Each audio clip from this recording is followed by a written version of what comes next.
सभी प्रेस के बंधुओं को मेरा नमस्कार है एवं आपके सभी व्यूअर्स को भी मैं नमस्कार करता हूं। प्रेस कॉन्फ्रेंस का मकसद यह है कि कल जनसुराज ने टिकट दिया, हम लोग उसके प्रबल दावेदार थे। जैसा कि आप लोग सब जान रहे हैं, आप लोगों ने कवर भी किया है। विगत करीब 3 महीने से हम लोग दिन रात मेहनत कर रहे थे, हम और हमारे सैकड़ों कार्यकर्ता। और जो जो जनसुराज का क्राइटेरिया था, जो प्रशांत जी ने कहा था, जैसे उन्होंने कहा कि बिहार बदलाव यात्रा निकालिए डीजे सिस्टम के साथ, वो हमने निकाला। करीब 5 यात्राएं निकली। इसके बाद उनका था कि पीएलसी कार्ड बनाना है। करीब 6-7-8 हज़ार कार्ड हमारी टीम ने बनाया। फिर हुआ कि कार्यकर्ता सम्मेलन आप कीजिए और वहां वोटिंग हुआ, तो करीब 90% वोट भी हम लोग को मिल गया। मगर उसके बाद भी कल जैसे हमको बुलाया गया जनसुराज ऑफिस में और स्वयं प्रशांत जी ने कहा कि आप एश्योर्ड रहिए, आपको टिकट मिल रहा है और एनआर कटवा लीजिए, अपना करंट अकाउंट लेके आइए और सिंबल ले जाइए। तो हम लोग आश्वस्त थे, उसकी प्रक्रिया करवा रहे थे और अचानक शाम में पता चला कि टिकट जो है वो पीयूष प्रियदर्शी को दे दिया गया है। तो हम लोगों का कुछ सवाल है प्रशांत जी से कि आखिर किस आधार पर आपने टिकट वितरण किया है एक ऐसे व्यक्ति को जो कि आपके पार्टी के सदस्य नहीं थे। इनफैक्ट पिछले दिन 10 बजे रात तक वो आरजेडी ऑफिस के सामने नारा लगवा रहे थे, ठीक है, और 10:30 बजे आपसे मिलने आए।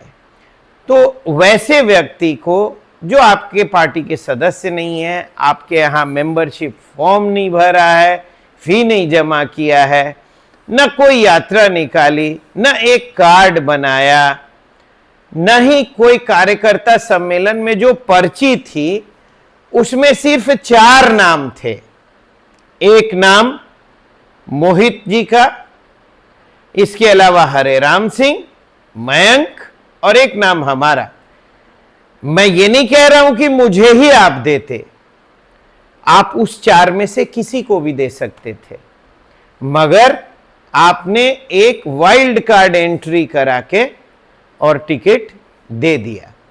अब सवाल उठता है कि आखिर किस आधार पर आपने दिया। जैसे हम लोग खुद प्रेस कॉन्फ्रेंस किए हैं और बोले हैं, जैसे हम लोग को पार्टी से इंस्ट्रक्शन था कि अशोक चौधरी पे आपको बोलना है, तो अशोक चौधरी पे तो बड़ा आराम से हम लोगों से बुलवा लिया गया कि भाई उनकी जो सुपुत्री हैं वो भी ठीक इसी ही तरह पार्टी ज्वाइन की, सेम डे टिकट ले ली एमपी का।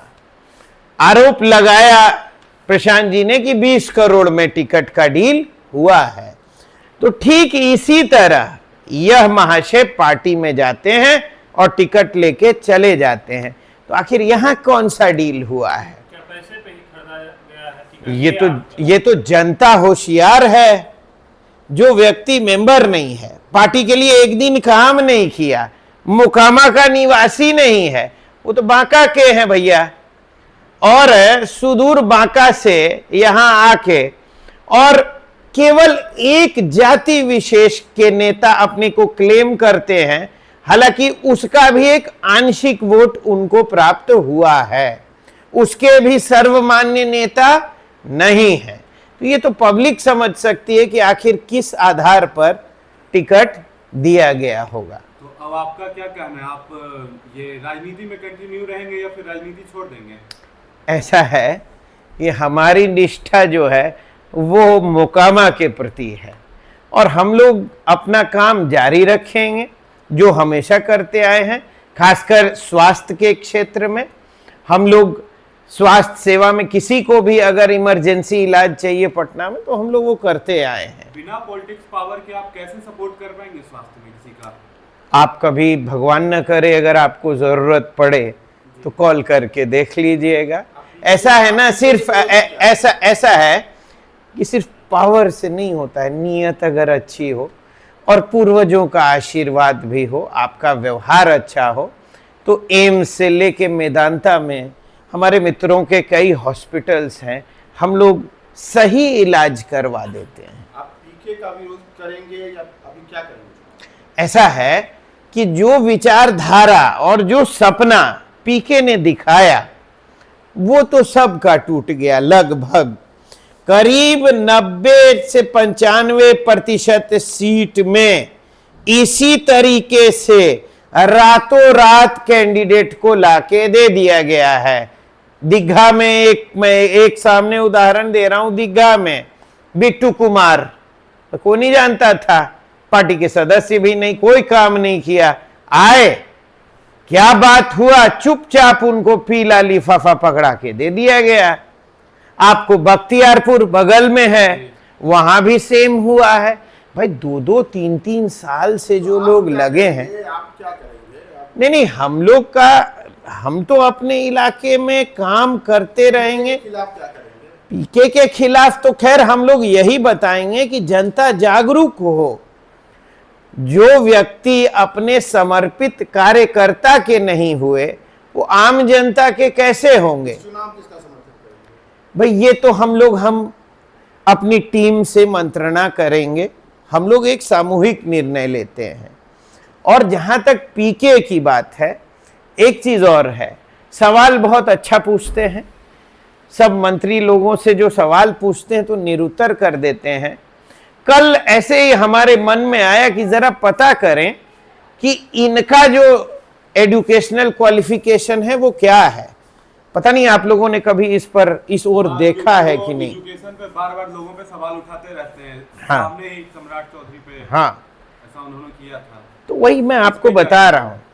जैसे 10th पास किया बक्सर से, ठीक है, उसके बाद 2 साल गायब हो गए। एक खबर ये भी है, वेरीफाई कर लीजिएगा कि 11th में सप्लीमेंट्री लगा है। उसके बाद इंटर करने गए साइंस कॉलेज, वो भी कंप्लीट नहीं हुआ, बाद में जैसे तैसे कंप्लीट हुआ। फिर ग्रेजुएशन करने चले गए दिल्ली यूनिवर्सिटी के हिंदू कॉलेज स्टैटिस्टिक्स में, वो भी आधा में छोड़ के फरार हो गए महाशय। और उसके बाद रिपोर्ट है कि जॉन हॉपकिंस यूनिवर्सिटी से कोई हेल्थ का कोर्स उन्होंने किया है जिसकी डिग्री का कोई नॉलेज नहीं है। जनता को जानने का अधिकार है कि आखिर आप, भाई आपको देख रहा है लोग, बिहार के भविष्य के रूप में आप आगे चल के सीएम फेस हो सकते हैं, मगर आपकी डिग्री का कुछ पता ही नहीं है। बाकी लोग पे तो बहुत आसानी से सवाल उठा देते हैं, बाकी आप अपनी डिग्री को भी तो डिस्क्लोज कीजिए। अभी तक पार्टी फंड में कितना पैसा दिया? देखिए, हमारे जैसे सामान्य लोग करीब 12,000 लोगों ने 21,000 रुपया सदस्यता लेने के लिए किया है। कैंडिडेचर फीस 21,000 रुपया, वो करीब 25 करोड़ हो गया। क्या टिकट बेच दिए कि यहाँ मोकामा में आने के लिए? ये तो जनता हमारी बहुत समझदार है। ये कयास उनको लगाना है कि अगर रातों रात किसी को टिकट दे दिया जाता है, जो आदमी तेजस्वी के रथ पे सवार थे मोकामा में, है ना, उनको किस आधार पे दिया गया? काम किया आपने पार्टी के लिए? नो। क्या आपका मोकामा में क्या आपका ट्रैक रिकॉर्ड है? 0 ऑलमोस्ट। तो आपको किस आधार पे दिया गया, ये तो उनको बताना है। एक और मजेदार बात, भाई क्लेम करते हैं कि हमारा जो आईटी रिटर्न है वो 250 करोड़ का है। भाई ये तो एक आम चर्चा है कि इनका अकेले मीडिया का बजट ही 250 करोड़ है, तो बाकी जो इतना तामझाम चल रहा है वो कैसे चल रहा है? अब भाई तो विश्व के सबसे महंगे एडवाइजर हैं, एक स्टील कंपनी से 2 घंटा एडवाइस लेने के लिए वो 11 करोड़ रुपया इनको दे दिया। भाई वर्ल्ड की सबसे बेस्ट जो कंसल्टिंग एजेंसी है आप जान लें, बॉस्टन इनकॉर्प है और मैकिन्जे है। ये लोग घंटा का 1 लाख लेते हैं।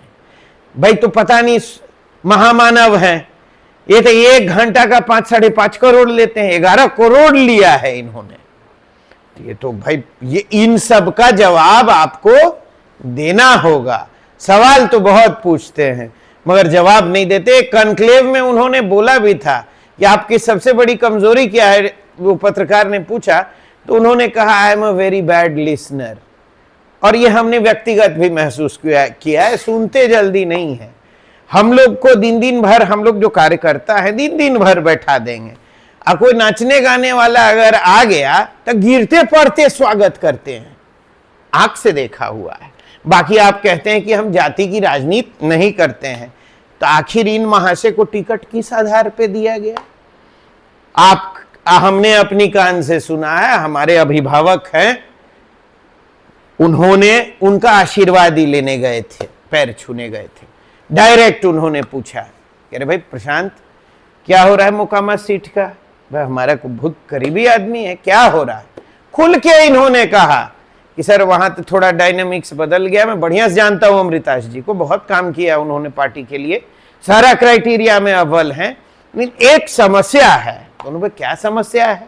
वहां से 2 भूमिहार लड़ रहे हैं, तो उसमें तो फिर सर दिक्कत हो जाएगा। हम लोग कोई अति पिछड़ा कैंडिडेट खोज रहे हैं। तो भाई ये तो आपके कथनी और करनी में फर्क हो जाता है। आप एक ऐसा कैंडिडेट खोज के ले आए जो कल तक आरजेडी का झंडा उठाए हुए था। तो अगर या तो आप बोलिए कि आप खुल के जातिवाद करते हैं, जो कि आप करते भी हैं। भाई कर्पूरी ठाकुर के पोती को पैर पकड़ के सिंबल आपने दिया, और श्री बाबू के परिवार को आप दिन भर बैठाए रहते हैं, मिलते तक नहीं है। काहे भाई? आपको अपना नाम भी लिखने में शर्म है। प्रशांत किशोर पांडे कोई कह दे तो बड़ा छनक के लगता है। अबे हम लोग को तो फक्र है कि हम लोग उस वंश से हैं जिसमें बाबा परशुराम हमारे हैं, श्री बाबू हैं, स्वामी सहजानंद हैं, सर गणेश दत्त हैं। हमारे लिए फक्र का विषय है कि हम लोग ब्रह्मर्षि हैं, हमको कोई इसमें दो राय नहीं है। काहे भाई?